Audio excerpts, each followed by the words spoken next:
Good morning. Welcome to NewsWire here on SportsGrid. Today is Friday, our first Friday in the new year without football games coming up. Do we include training camp for the USFL, XFL, whatever FL league? Nah, probably not. Welcome to the show. We got baseball going on. Pitchers and catchers have reported. Lots of college basketball to get to, and especially women's college basketball, which we'll start off in just a couple of minutes. NBA All-Star break is here. It's going to be a fun weekend on SportsGrid to go through some of those festivities. Coming up later, we'll bring Warren Sharp back and put a bow on the NFL season, so he will join us. Also, Jim Gazzale from Legal Sports Report. In addition, Vinnie Iyer on what will be the upcoming NFL football draft very soon. Believe it or not, that's just a few months away. NFL has the full cycle. But here on the show, we cover it all for you. Sports betting, news, baseball, hockey, everything that you can imagine. Every day, 11 a.m. to 12 p.m. Eastern. And that, of course, includes today. Let's start off with the big story, I think, in collegiate sports today, which is congratulations, a very big one to Caitlin Clark, the all-time leading scorer in women's basketball. What a night. 49 points, 9 for 18 from three, 13 assists, a 40-point game again. She's the all-time leading scorer in college basketball. These numbers are just insane. I mean, 3,569 points, over 1,000 assists, 800 rebounds, and almost 500 threes. It's not even close. We're going to see basically a player play in the WNBA. You thought that this was a big deal with Victor Wembanyama going to the NBA. I mean, there's never been a player coming out, in my opinion, of women's sports that is going to play at the professional level that's going to be this coveted. You could just pencil that in. I don't even know how the WNBA draft works. I assume that she'll be number one. Also, Nike with a tribute to Caitlin Clark as well. You break it, you own it. Congratulations to Caitlin Clark. And really great for the awareness of women's sports, I would say, as well. Because, look, let's just be honest, not everybody follows it as closely as some of the men's side. But there's no question that this is going to be something that I think we'll be talking about for a long time, and looking forward to see how they do in the NCAA tournament. Naturally, it's not a one-player sport, but you would imagine that they would do very well. Okay, now, yesterday we got some big news for those of you who live in the state of Florida. Now, you do know that you can bet on sports through the Hard Rock app, Hard Rock Bet, but if you want to play DFS on Underdog and Prize Picks, I know a lot of you are probably playing out there in Florida, you're done. They have been warned, and they were warned again. Florida Gaming Control said you got to cease DFS operations in the state within 30 days. And so that's the end of the line for Underdog, Better, and Prize Picks. Now, March 1st is the last day that they can operate. Underdog confirmed yesterday that they would shut down on March 1st. Prize Picks has now confirmed that they will shut down on March 1st as well. And you may wonder what this is all about. We've talked about it a ton here on the show for those who follow sports betting. Generally speaking, in most states, there is a tax that is paid from the sports betting operators to the state. And what is happening is there's this battle between the states and the non-betting operators, essentially saying, why aren't you paying the same taxes that the sports betting operators are? And so state by state, you're starting to see more legislation. I personally don't even think they care about the fact that they're operating in the space. It's just a matter of, hey, if these people are paying, if these games are similar, you should be too. Now, obviously not great news for daily fantasy players in the state of Florida, and so we will see how this proceeds in the future. Naturally, there's still a lot of litigation going on, but as of right now, sports betting still up and running over on the Hard Rock Bet app. All right, Taylor Swift, what a great move she made yesterday, announcing she's donating $100,000 to the family of the woman who was killed at the Chiefs parade. Lisa Lopez is her name. She donated $100,000. Great job by her. The Seahawks are going to, at least for the time being, retain Geno Smith, $12.7 million guaranteed. Look, this is the price to pay. This is a small price to pay for a starting quarterback in the NFL. Say what you want about Geno Smith. If they let him go, he'd get $20 million from somebody else. So Seahawks are going to, at least for the time being, keep him. We'll see. Maybe they end up trading him somewhere else. Also, the two-part series, the two first episodes are going to be on Apple tonight for those of you who are interested, on the dynasty of the New England Patriots. It's a 10-part docuseries. Our producer, Michael Cohen, may be the only one watching all 10 episodes. Maybe I'll check out one or two. We'll see. Yesterday, the Chicago Bears, they released Pro Bowl guard Cody Whitehair, and they released defensive player Eddie Jackson there saving $21 million against the salary cap with NFL free agency coming around the bend as well. Okay, not great news for a LSU running back, Trey Holly. He turned himself in and faces second-degree murder charges. This is happening in Farmersville, and he's right now being held on a $512,000 bond, one of 3 arrests connected to a February the 9th shooting, and the stats sort of irrelevant, but he did play for LSU last year. A D2 center has broke the NCAA record, 44 rebounds. Her name is Lauren Taylor for Francis Marion. Never heard of any of this, but how about this? 44 rebounds in a win over Greenville. 44 rebounds. It's like Wilt Chamberlain of college basketball.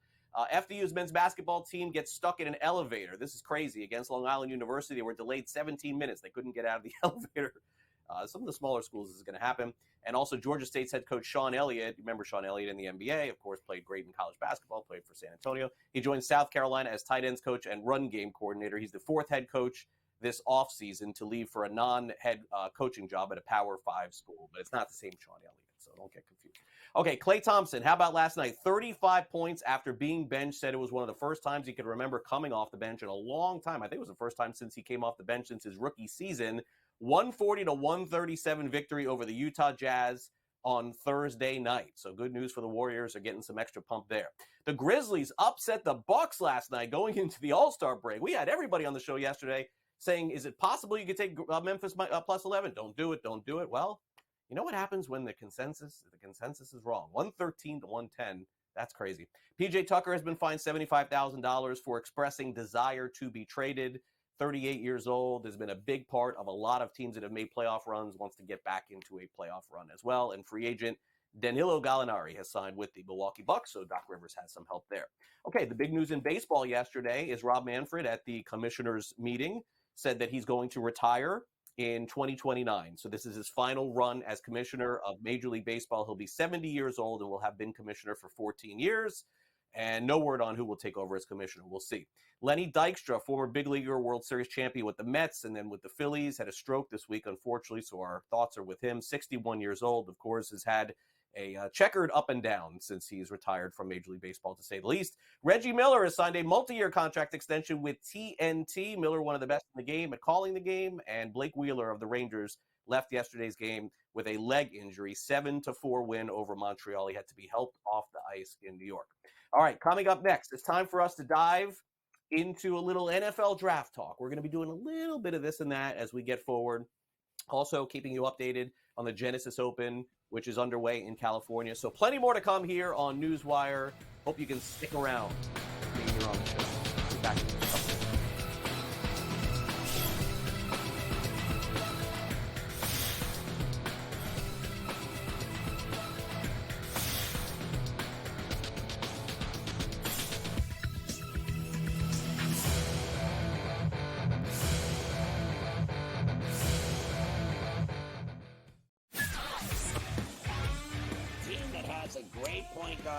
A great big that can block shots, a team that can play defense, and seniors that can put the ball in the hole. That's who you bet on. You don't bet on freshmen. You don't bet on teams that don't play defense. There you go. I mean, you got to run the guy over to call a foul in a tie game in that kind of a spot. That was a bad job by those refs. Pharrell Coast to Coast, only on SportsGrid. Another reason why they wanted the deadline is the number is 7. Those are the tradable first-round picks the New York Knicks have. And that could be something to look out for in the future. Does New York back it up and throw a ton of picks to a team like Dallas, maybe in the future, to get Luka Doncic? Betting above the rim, only on SportsGrid. I'm sort of starting to figure out where the Canadian guys play well, bro. Not Hawaii, not California. Give me a Canadian in Ohio, Cam. Give me a Canadian in Michigan. Give me a Canadian at the Waste Management. Good old Charlie Hoffman, the representative of Waste Management, played the best tournament of his life in the 8 years and lost in a playoff to the Canadian. It turned out to be like a wicked tournament. Shout out to Nick Taylor, gave BC's finest. Sports Rage Late Night, only on SportsGrid. He's blocked well and tries to cut through the middle. Oh! Your gut says Miami is going to win, and you should take the over. Your gut also said your NFT selfies would only go up in value. They didn't. But your head is on SportsGrid and knows the QB is in concussion protocol. The backup has a 45 QBR against the zone coverage. The New York D has the most sacks in the league. So yeah, trust your head. It's smarter to be on SportsGrid. Anyone that's been to a sporting event, the atmosphere before a game, I think Game Time Decisions has that same exact atmosphere. This is our arena. This is what we do. There is going to be an energy to Game Time Decisions that you will feel night in and night out. The excitement you get when you lock your bets in, when you're figuring out what you want to do, we can zone in on the biggest games each night. I want this to be the place that people come to before the games start so they feel as ready as possible to lock in their cards. We are going to hit every single one of those markets that you need to know about. We're going to go through every single thing, and I've got a great team behind me that's going to help me get the job done. There is not going to be a better place, I promise you, than Game Time Decisions to get that new information, react to it, and be able to then bet accordingly. We will have everything at our disposal, and we will use that to our advantage. I'm Kevin Walsh. Tune into Game Time Decisions from 6 to 8 p.m. Eastern on SportsGrid.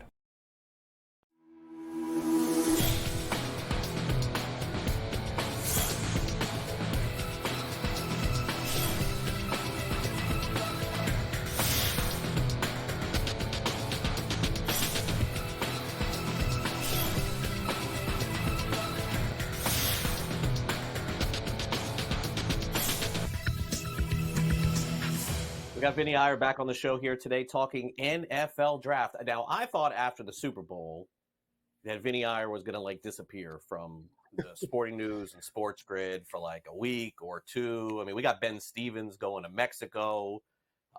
We got Sam, our producer. He's taking off next week. Even I'm taking off a couple days next week. It's a rarity here on SportsGrid and NewsWire. But here Vinny is again, no vacation. He's got his hat on. He's ready to tie me. Vinny, when is the time off for you, man? It's got to be soon, no? Yeah, I'm going to the beach this weekend, so I can say that. Right. And and other people go to vacation just to relax. I go to vacation for spring training games, so I'll be doing. Oh, good for you. Are you coming to Florida? Or are you doing Arizona? I'm going to Arizona. Yeah, go to Arizona every year. Oh, you and your Arizona. Yeah, sorry. Well, that's in fact what I'm doing next week, next Tuesday and Wednesday. I'm going to spring training, and I got. Next Saturday game, I think spring training too. I do. I love this time of year, Vinny. I really do. But yes, have a great time in Arizona. Say hi to all my buddies out there. I'll be here in Florida, and I'll actually be here for those of you who are just learning this. I'll be here Monday next week, off Tuesday, Wednesday. Then I'll back for the end of the week. Okay, NFL draft. Let's do it here.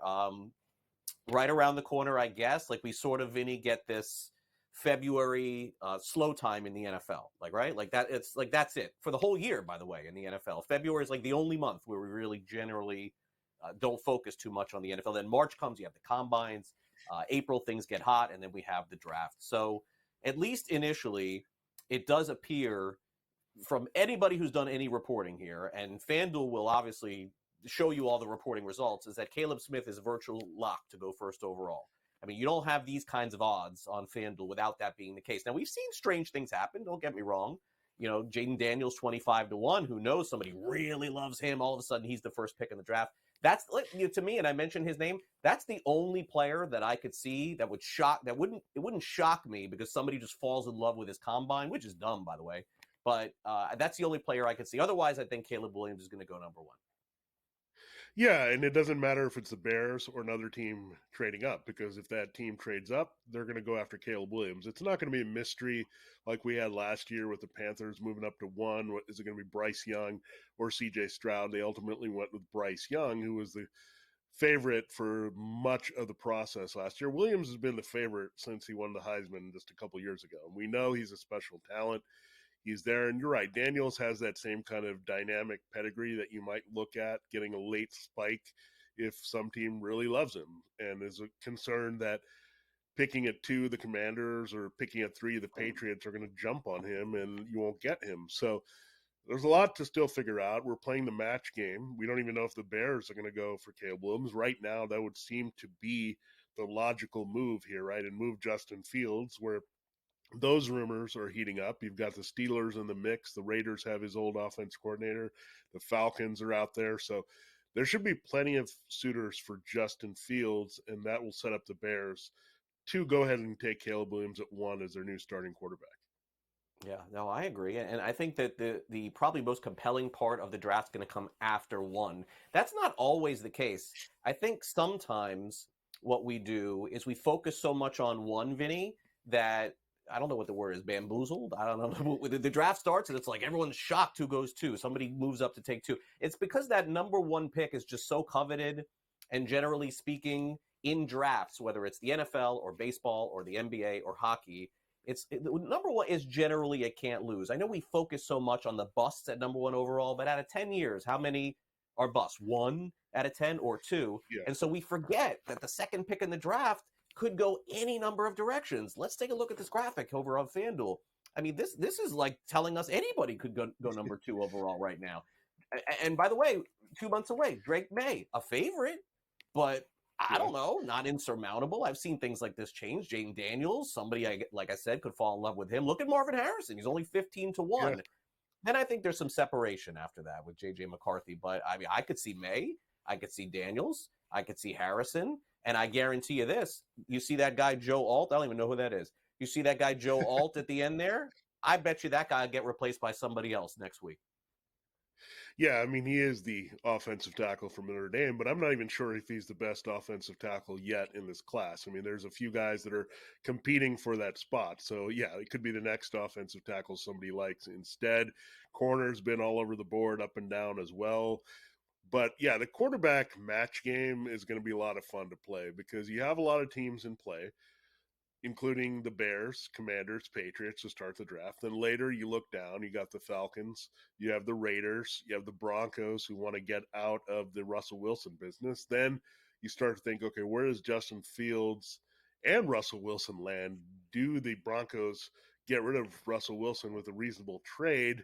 And where do you go from there? That could send the whole carousel spinning here. So I think Fields and Wilson are on the board. Kirk Cousins, you'd also say, is on the board to see if the Vikings go after a quarterback and wherever Kirk might land as a free agent. So there's so many variables right now, and we won't get a lot of answers until March. I mean, we need free agency to kind of clear things up a little bit about what teams are really going to get locked into a quarterback here and what teams are going to say, look, we need to go get some help for the quarterback, Marvin Harrison or Rome Odunze or looking at Malik Neighbors, the top wide receivers. So there's a lot of ways that these teams are going to approach the draft, to really dependent on what happens in March. Yeah, I would agree. And some of this is all going to be tied to free agency as well. Generally speaking, when you look at NFL free agency, if you look at the draft and try and tie them, there's 2 guys at quarterback that are a possibility for some teams that are trying to win. I guess that's what I would say. Now, look, there's always going to be that Minshew, Mariota type. You know what I'm saying, Vinny, that ends up going to a team going nowhere and they end up starting as a free agent. They get a little bit extra money. We're shocked, right? Like Mariota got so much money or this guy. But Cousins and Mayfield, to me, are the ones that probably would be best, Vinny, I don't know if you agree, to stay where they are, right? Like, I think that would probably make the most sense for them, for Cousins to stay in Minnesota. It's a great spot, get paid. Baker to do the same thing. Beyond that, the free agency class this season, I don't know about you, Vinny, it doesn't seem all that strong to me. You have players who are underperforming a little bit, a wide receiver, older players like Henry and Evans. Barkley. I don't love the crop this year. My guess is maybe some of the defensive players end up cashing in more than the offense.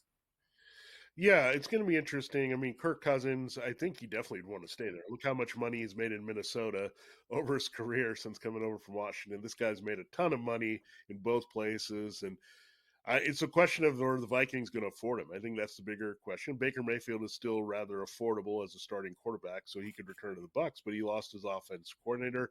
You could look at Denver trying to get a cheap quarterback, possibly to replace Russell Wilson. Does Mayfield fit the liking of Sean Payton, so he could be in play there? I mean, Kirk Cousins, Atlanta, that offense would seem to have some juice for him, given it's a little bit like the Rams, where he is right now with Kevin O'Connell. So a lot of things could happen here at quarterback. And then the biggest intrigue is the running backs. I mean, these big names, you mentioned Derrick Henry, you have Austin Eckler, Tony Pollard, Saquon Barkley, Josh Jacobs, all these guys that kind of banged the table to get better contracts and didn't perform to the franchise tag last year. So I think the running backs, there's going to be a carousel there to watch as well. And the problem there, Craig, is the running back class is not very good this year in the draft. So that's going to put a lot of teams out here and maybe get these guys a little bit more money. Yeah, no, I would agree. All right, well, Vinny, enjoy your beach time this weekend. I'll be on a travel baseball field, pretty much Saturday, Sunday, Monday, all weekend long. But I'll be like you, out next week at spring training. Thanks again for coming on NewsWire. I'm sure we'll find some fun topics to talk about next week. Thanks for coming on. All right, thanks, Craig. All right, Jim Gazzale is going to join us coming up next. We will talk about the overall handle in sports wagering for the Super Bowl. Also talk a little bit about Penn's promotions, a change going on for how much they're spending on promotions in the state of Maryland. We'll get an update for you that as well. Also, Warren Sharp coming up later in the show. We'll be back with more NewsWire here on this Friday on SportsGrid. So stay with us. After these quick messages, we're right back talking the business of sports and the legality of it with Jim Gazzale.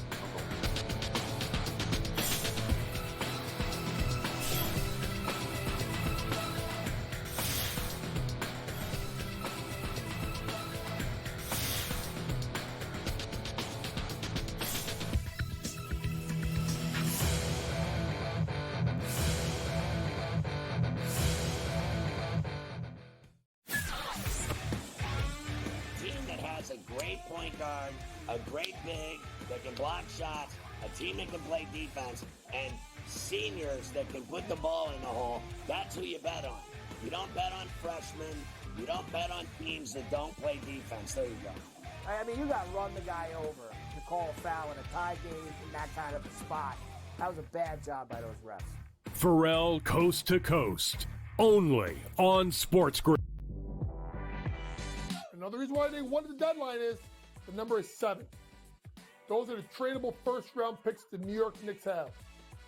And that could be something to look out for in the future.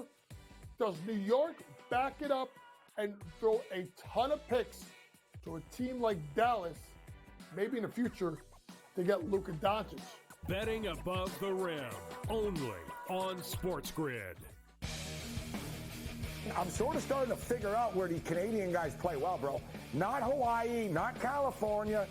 Give me a Canadian in Ohio, Cam. Give me a Canadian in Michigan. Give me a Canadian at the Waste Management.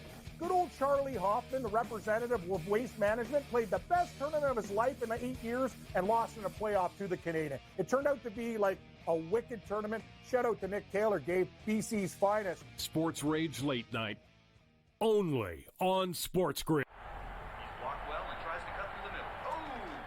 Your gut says Miami is going to win, and you should take the over. Your gut also said your NFT selfies would only go up in value. They didn't. But your head is on SportsGrid and knows the QB is in concussion protocol. The backup has a 45 QBR against the zone coverage. The New York D has the most sacks in the league. So yeah, trust your head. It's smarter to be on SportsGrid. Anyone that's been to a sporting event, the atmosphere before a game, I think Game Time Decisions has that same exact atmosphere. This is our arena. This is what we do. There is going to be an energy to Game Time Decisions that you will feel night in and night out. The excitement you get when you lock your bets in, when you're figuring out what you want to do, we can zone in on the biggest games each night. I want this to be the place that people come to before the games start so they feel as ready as possible to lock in their cards. We are going to hit every single one of those markets that you need to know about. We're going to go through every single thing, and I've got a great team behind me that's going to help me get the job done. There is not going to be a better place, I promise you, than Game Time Decisions to get that new information, react to it, and be able to then bet accordingly. We will have everything at our disposal, and we will use that to our advantage. I'm Kevin Walsh. Tune into Game Time Decisions from 6 to 8 p.m. Eastern on SportsGrid.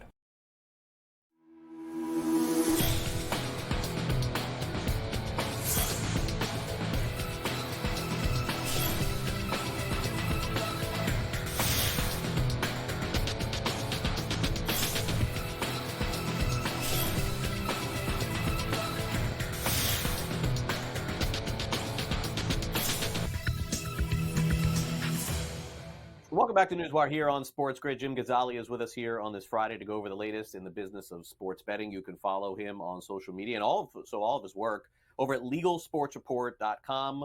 And Jim, great to have you back here on NewsWire. Looking forward. Hey, we got a horse racing story here. It's been a while since we've delivered one of those here. We'll get to that in a minute. Nobody should tune out, by the way, just because it's horse racing. Okay, stay where you are for 10 minutes. But let's start off, Jim. Let's talk about the Super Bowl here. Look, the more states that get legalized sports betting, the handle's going to go up. So, I don't know what more there is to say about this at this point. We'll be here a year from now. We'll be doing the same thing. Maybe Minnesota will have legalized sports betting. Maybe Georgia will, or someone else. Is there anything more to unpack here? I know that Nevada's numbers were up too, so that certainly tells a different story because it has nothing to do with just sports betting being legal. It's been legal for a long time in Nevada. So unpack the numbers for me and tell me if you think that they mean something. Yeah, a couple of interesting nuggets coming out this week, post Super Bowl, just in terms of the overall betting handle. And I think the fact that the Super Bowl was in Las Vegas this year and Nevada posted some pretty promising Super Bowl handle figures is a positive trend.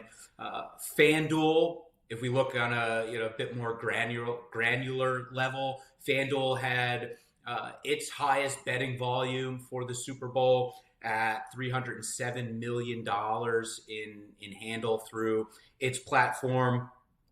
They had 2.5 million users place 14 million bets for that total of $307 million in handle, which is significant. That's a record for them. And, to your point, Craig, yes, as more states come online here, that overall handle figure is just naturally going to increase. DraftKings, they had their quarterly earnings call this morning, and their CEO was saying that the Chiefs winning the Super Bowl kind of hurt them a bit, but the fact that there are plenty of other bet types available, player props, same game parlays, they still were able to make a fair amount of money despite the Chiefs winning and they having to pay out a large amount on those bets. As we've seen, across all sorts of legal sports betting states, the Chiefs were an overwhelmingly popular pick. But I think those two for FanDuel and DraftKings kind of show, that there is a bit more growth to be had. I know Eric Ramsey at Legal Sports Report was projecting about $1.3 billion being bet total on the game, and the handful of states that have reported so far seems to be trending in that direction. A smaller state, but I think worth mentioning, and it's also top of mind because I just got off the phone with them this morning in Vermont. They had $2 million bet on the game, over 35,000 active users in the state. Interestingly enough, 24% of those 35,000 or so users were from out of state. And the regulators there that I was chatting with this morning said that that's largely due to ski tourism. Obviously, February, a big month for skiers and snowboarders alike in Vermont. So we did see about a quarter of users there being from out of state, which I thought was fairly interesting. Of course, these numbers for the Super Bowl are going to continue to roll in over the next weeks and months. And as we get them, we'll keep compiling them and just see how much in line with Eric's projections of $1.3 billion, all of those figures come back and tally up. Okay, we'll do that and check back on the Super Bowl. Now let's move forward to what the future of Penn does with ESPN Bet, because I don't know if this is the beginning of a trend in some of their promotional spends, Jim, or if it's just one state based on results. But rewinding a little bit here, of course, Barstool and Penn broke up, essentially. Penn takes over the ESPN Bet. They partner up, decide to do a deal, and now we have ESPN Bet. We've seen that. And in November, to get themselves in the game, in Maryland, Jim, they spent $13 million to put themselves back in. Now, as you can see there on your screen, unless you have a phone, then you got to maximize it, make it a little bit bigger. In December, that number dropped off significantly, but it was still a fat number, 5.8 million. But Jim, what has happened in January? Why has Penn decided to drop off their promotional spend so significantly? Is it just because they feel they've captured the people they want to capture online? Is it because things are not working out for them as well in Maryland? Is this a natural progression for how some of the sports betting operators use their promotional money? Tell us more. Yeah, I think it's a combination of all of those factors that you just mentioned, Craig. We've been talking for the last couple of weeks about this topic here on the show. Just, when would we see the promotional spend drop off, not only in Maryland, but in the, dozen plus other markets that ESPN Bet and Penn are operating in. So I do think it is just the sort of natural progression that we would expect to see after we'll call it a new app launches in a state, and everybody gets the very promo heavy and trying to, in this case, entice former users to hop back on the app and also entice new users.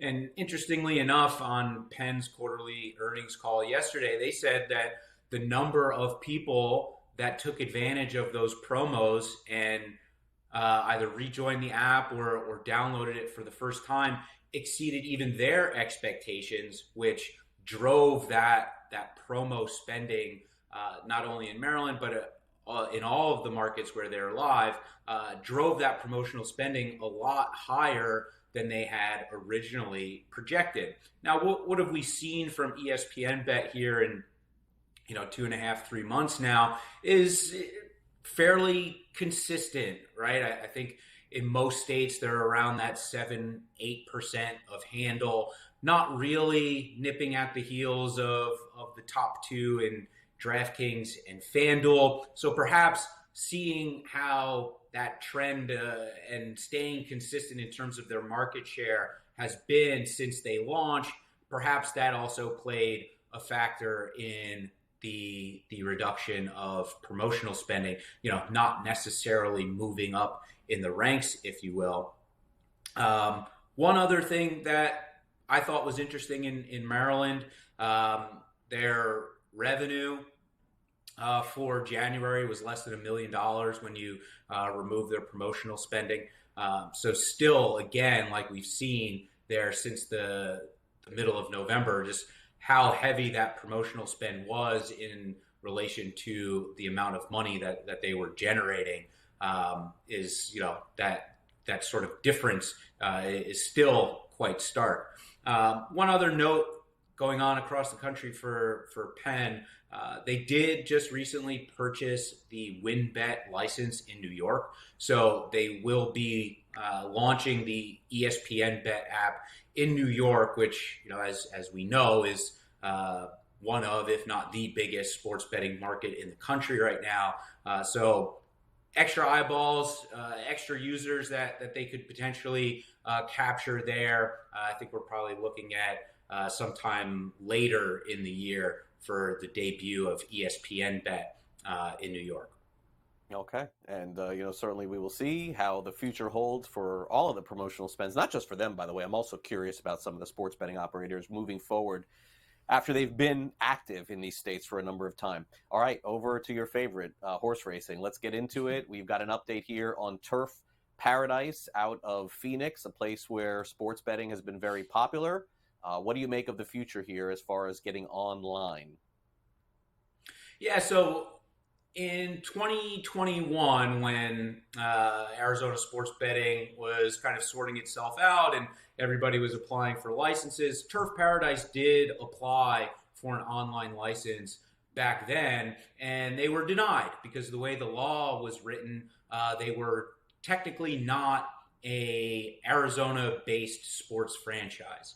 Now, what this bill does is amends that language to make it explicitly clear that Turf Paradise would be eligible to apply, so that should it choose to, would be able to apply for an online sports betting license.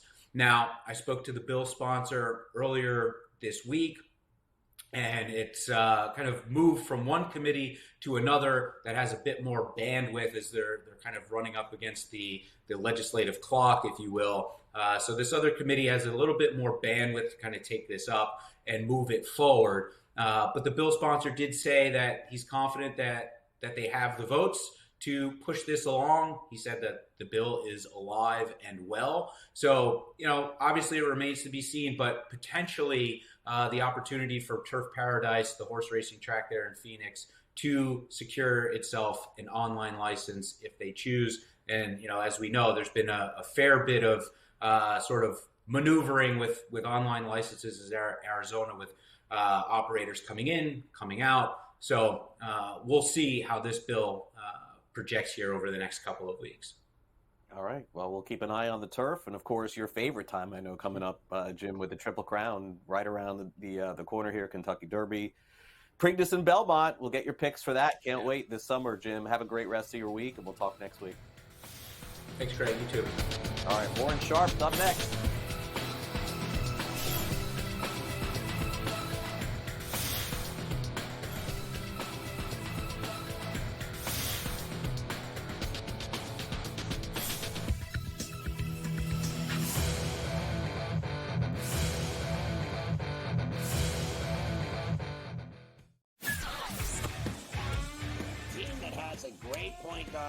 A great big that can block shots, a team that can play defense, and seniors that can put the ball in the hole. That's who you bet on.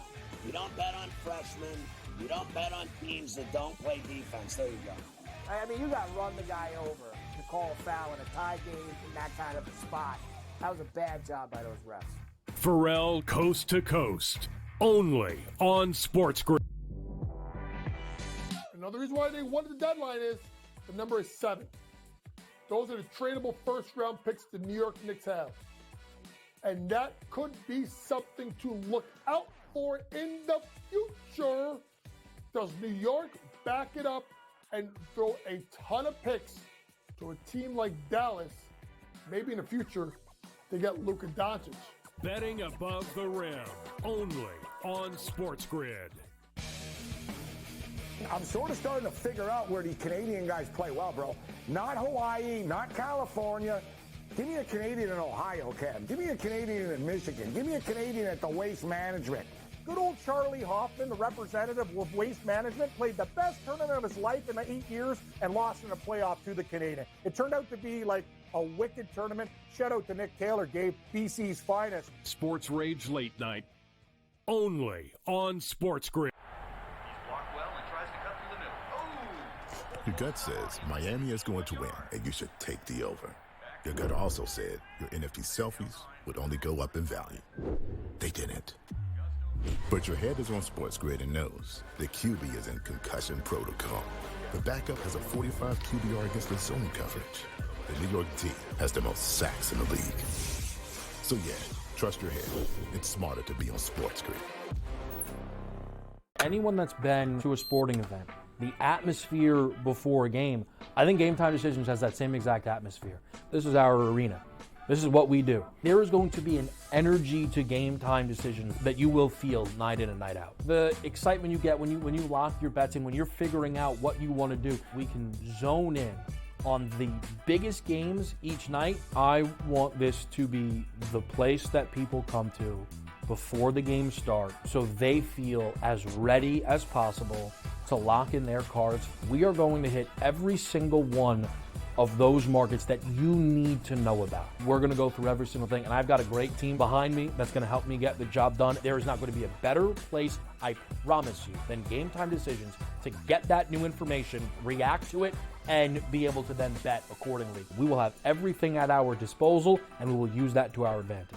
I'm Kevin Walsh. Tune into Game Time Decisions from 6 to 8 p.m. Eastern on SportsGrid.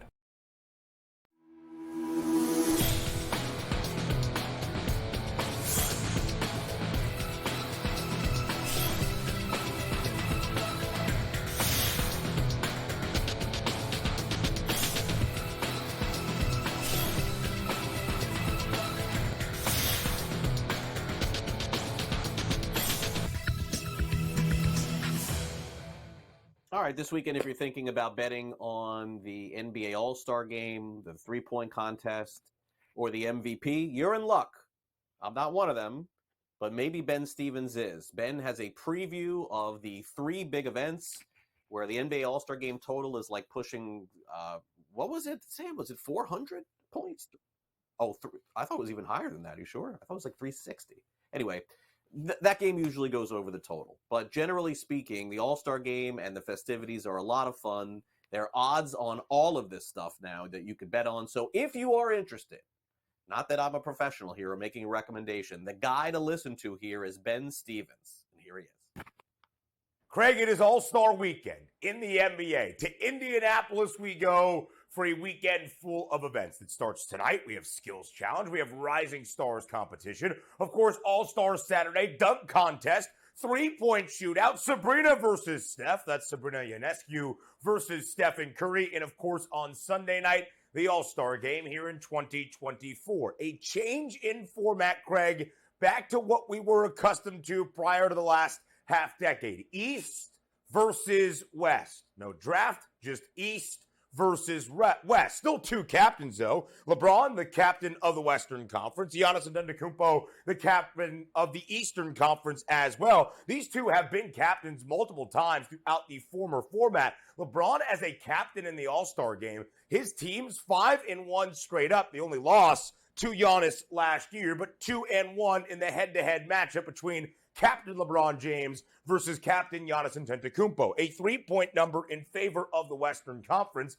Of course, an Eastern Conference All-Star starter who will not be out there on Sunday evening. Joel Embiid for the Philadelphia 76ers for the East. Maybe while the line is 3 in favor of the West. Also a change, Craig, in terms of the game flow. The last few years, we have seen the Elam ending. That means in the fourth quarter, whatever the two-team scores were at the end of the third quarter, you play to just 24 points in untimed final quarter. No longer the Elam ending, and we see that total at 362.5. For my money, Craig, I like the over. The All-Star Game MVP and honor around the association. Giannis enters as the favorite at 6-1. The captain on the other side, LeBron, second best number, plus 700. Then you see Stephen Curry, an 8-1 number. He comes in on a heater. His Warriors have won 6 of their last 7 games. Anthony Edwards, one of the rising stars in the NBA for the Western Conference's best team in Minnesota, and Jason Tatum tied there for the fourth best price at 9-1. Craig, a number off this board that you won't see that I think you might be able to sprinkle on, Shai Gilgeous-Alexander for Oklahoma City, 14-1, a guy that scores 30 points on a regular basis, making a statement on the biggest stage in Indianapolis. As we keep it going throughout All-Star Weekend, how about the three-point shootout that we will have on Saturday night? Three-point contest where Damian Lillard, last year's winner, is the favorite this time around in Indy, plus 390. Can the Pacers show some hometown love to their star Tyrese Halliburton? Plus 450 in terms of those odds. Trae Young, who also was a competitor a season ago, plus 550, that third best price. Here are the 8 guys competing in the All-Star three-point shootout. Let me make sure I did my math right. I think that's only 7. There will be 8 competitors on Saturday night. All-Star Weekend, Craig, in Indianapolis. Should be a good time. All right, thanks very much, Ben. We go from the NBA back over to the NFL. Let's check in with Warren Sharp. It's time now for the Sharp Report.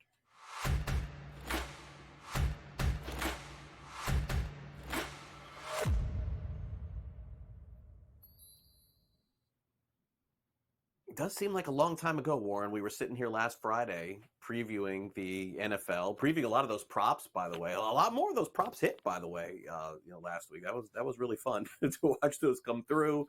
But now that's it. We got nothing, no NFL here for a few months. I don't know if you're going to dabble in this alternate football league. I hate that stuff. I could care less about it. But an enjoyable time, I know, watching the game. Did you get satisfaction there at the end, watching things transpire, overtime, and it looked like double overtime coming to?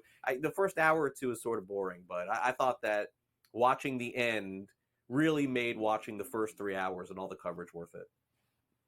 Yeah, it did. I enjoyed the game. I was sick, so I could only enjoy it so much, but certainly enjoyed the outcome. I went back and rewatched the clip that I had with you on Friday where we gave out 4 bets, went 4-0 on those props. Yeah. So that was a lot of fun. Anytime you're winning money and helping other people to win money at the same time, it's a great situation to be in. But I agree. I was actually happy that the game got close because I ended up teasing the Chiefs to the over.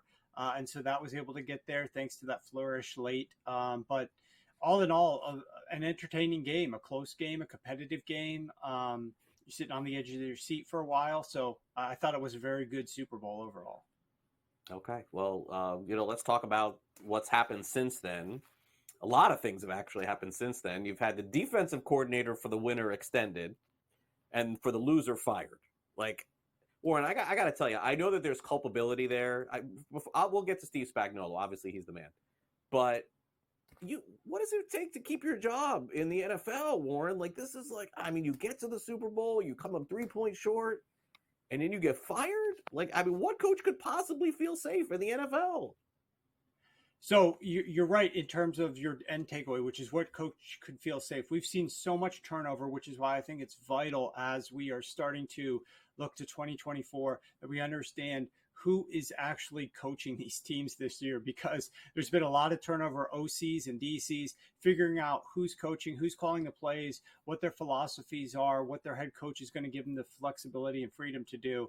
All that is definitely vital. With the Steve Wilks thing for the Niners, this is a lot of people are, I don't know, I disagree with a lot of people on their opinion about, oh, well, this is just knee-jerk reaction and he's firing because of something in the Super Bowl and, Kyle's trying to shift blame. I don't buy into any of that. There were issues with Steve Wilks well during the season. And let's not forget, right, that the 49ers, one of the things that we've talked about with this team is they had great defensive coordinators, in-house, homegrown defensive coaches that then they promoted, DeMeco Ryans after their head coach gets taken, and then DeMeco gets taken.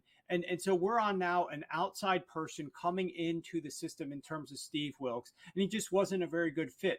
Kyle Shanahan had issues with him all throughout the season, moved him from the sideline to the booth, went into defensive meetings with him during the season. I mean, there's a lot of discussion all throughout the year about what was going on. He called timeouts to stop all-out blitzes. Like, there was a lot going on there. This had nothing to do really with the Super Bowl. I honestly believe even if they won the Super Bowl, there was a chance that Kyle would have been moving on because it just was not the right match for that defense. So I don't think he's scapegoating Steve Wilks at all. It was a 1-year thing. Steve Wilks wasn't the right guy for this defense and this job and for it to work with Kyle. And so he wanted to go a different direction.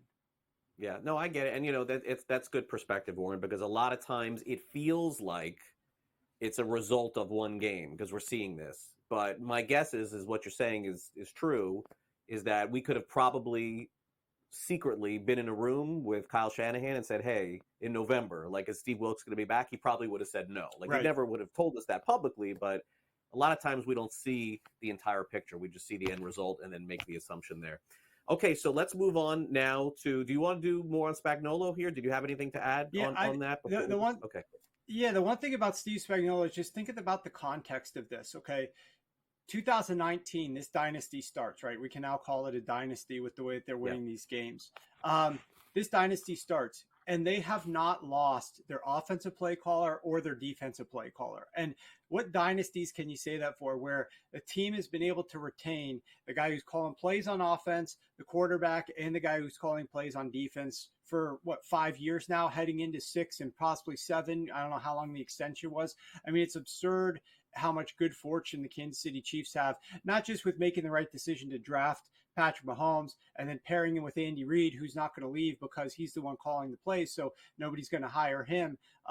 He's got to coach until he retires. But you also have a defensive-minded guy who clearly, in my opinion, for a one-game sample, a one-game defensive game plan, this is the guy that you want in the NFL. I mean, he is a guy who's going to tailor his game plan, tweak things, overcome some personnel difficulties to figure out a way to stop your strength and minimize that to the greatest extent. I think he's one of the best out there, single game play callers, and they've got him, and they've had him since the start of the dynasty. It's just crazy to think and look back. I was looking back at the coaches for the Patriots and how frequently they were shifting throughout their runs of Super Bowls. And, it's just crazy to see how the consistency the Chiefs get with their offensive play caller and defensive play caller coupled with Patrick Mahomes. It's wild.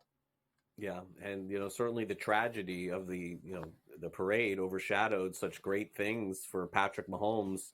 Naturally, that's the bigger picture here, is somebody lost their life at that parade, and I don't want to lose sight of that. But here on the show with Warren, we talk, of course, NFL as well, and Mahomes at this point, Warren, with very little left to prove, he's just chasing Tom Brady, I guess, right? At this point, to be one of the all-time best quarterbacks. What's interesting is that, like, growing up, like, I still have Montana there, and winning all those Super Bowls for San Francisco, and certainly Tom Brady's in that conversation there too. And I guess it's just a fair assumption that Mahomes is like right there among them. But growing up, Warren, in South Florida, if I made that assumption about Dan Marino, which I did, because his first year he got to the Super Bowl, I was like, wow, this guy Dan Marino, as I'm watching TV, is going to be the greatest quarterback of all time. First year in the Super Bowl, and then never got back again. So I don't know it's a fair assumption, but I guess you could say the trajectory will show us that when Patrick Mahomes' career is over, not only is he going to Canton, but he's going to go down as perhaps the greatest or one of the greatest quarterbacks of all time. There's no doubt about it. The funny part about this season, though, is that really was the furthest thing from what we were talking about for most of the year. This team goes out after winning the Super Bowl and they lose their first game of the season to the Detroit Lions. And from that point onward, I think that they started to develop a chip on their shoulder. We in the media were not discussing them the same way that we had in years past when they were setting records, breaking records, and this offense looked lost for a large point of the season. They had to really develop, and Patrick Mahomes really had to figure out different ways to win games. And the fact that this team knows so many different ways to win games now it should be a scary thing for the rest of the league, because I think that they're built for adversity should it befall them, but they're also naturally built to go on runs and to have high-flying, sustained successes during periods of time as well, as they've proved in years past. So, they'll be moving pieces offensively. They'll be getting some new guys in that might be able to help them reach some of their ceilings that they have offensively. But Patrick Mahomes is a quarterback, Andy Reid is a coach. As long as you have those two guys, it's going to be hard to derail this squad. It will. All right, Warren, I know that a little bit under the weather. Thanks for coming on. Appreciate it. Hope you enjoy the weekend. I know your NFL draft coverage begins, if I'm not mistaken, next week for you, starting to dive into that. So looking forward to catching up with you again soon. And as we, sort of put a bow on the football season, thanks for all the analysis, and especially thanks for all the props all season long. I will say that was a lot of fun to go over. Thanks again for coming on. It's been a pleasure. Love sharing the props with you guys on Fridays on your show, Craig, and had a lot of fun all season long. Definitely great experience, and looking forward to the next one. All right, Warren Sharp with us. Sharp Report, of course, Sharp Football Analysis. Check it out online. All right, we'll come back next. New jerseys in Major League Baseball in spring training.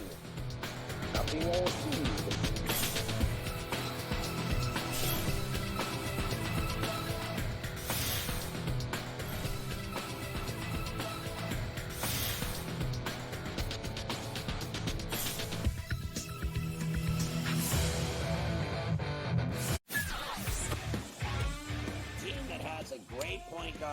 A great big that can block shots, a team that can play defense, and seniors that can put the ball in the hole. That's who you bet on. You don't bet on freshmen. You don't bet on teams that don't play defense. There you go. I mean, you got to run the guy over to call a foul in a tie game in that kind of a spot. That was a bad job by those refs. Pharrell Coast to Coast, only on SportsGrid. Another reason why they wanted the deadline is the number is 7. Those are the tradable first-round picks the New York Knicks have. And that could be something to look out for in the future. Does New York back it up and throw a ton of picks to a team like Dallas?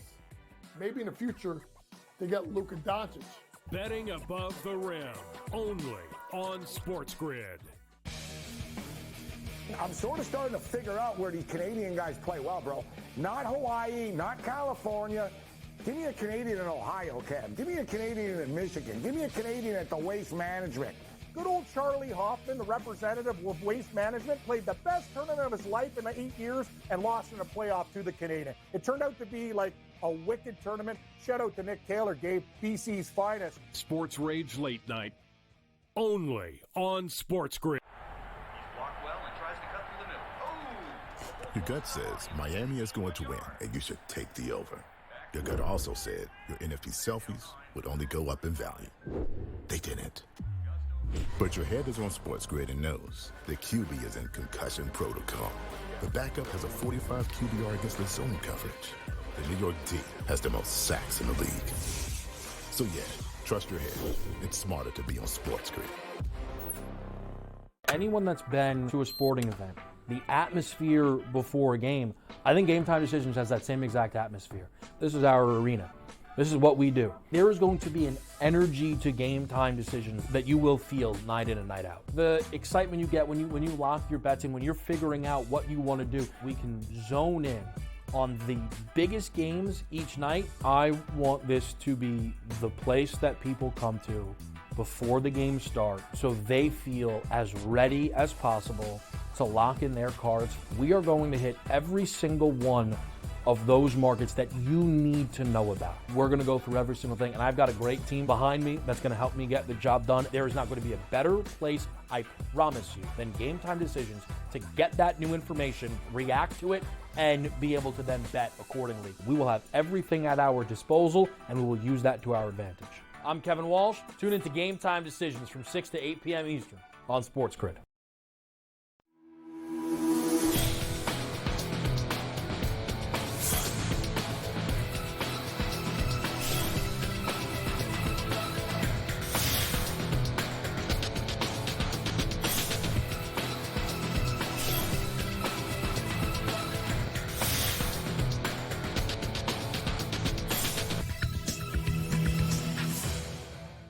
Welcome back to NewsWire. In case you've been on social media at all over the past week, you've probably noticed that pitchers and catchers in Major League Baseball have reported to their spring training destinations, with the full squads reporting next week and the spring training games beginning next weekend. And they're going to look a little bit different this year because you're used to seeing these jerseys from Majestic, and they're no longer the proprietor of the jerseys. Now Fanatics, Nike, etc. And here's a look at what they look like here. This has been a hot, talking point on social media, that the names are not sewn on anymore. Now, I don't know if this is going to be the regular season or just spring training, but the other part of this, that's Miles Michaelis's jersey from a reporter, Jeff Jones, good friend of mine, who actually is in Jupiter right now covering the Cardinals. I'll see him next week. But regardless of that, the names are kind of, I'll use my hands here, coming around the numbers to the point where if your name is like Verlander, and they showed this online, or Encarnacion Strand, there's a chance that you may not be able to see in full, really well, the name, because it's just coming so far off the jersey. It could go under their arm. So yeah, not a great first look here. Now, I don't get wrapped up in this. I could honestly care less. As long as baseball is baseball, it doesn't matter to me. But there's just a lot of discussion on it going right now, and we'll see if they end up changing it. And by the way, we don't have any word yet as to whether or not these are the major league looking jerseys. But as far as I can ever remember, names sewn on jerseys is the way that they've gone. We'll see. All right, that'll do it for the show. Thanks to Warren Sharp for coming on. Also, of course, thank you to Ben Stevens for his video, as well as Jim Gazzale and Vinnie Iyer, Michael Cohen, associate producer, and producer Sam Yarnold for producing as well. I'll be back with you tomorrow morning, our first look at fantasy baseball here on SportsGrid. It's tomorrow morning, very early, so make sure you set your alarms, and then I'll be back with you for our next edition of NewsWire, Monday morning, 11 a.m. Eastern. So hope to see you then. Have a great weekend, and hopefully you have good weather wherever you are, and can't wait to see you again on Monday. Take care.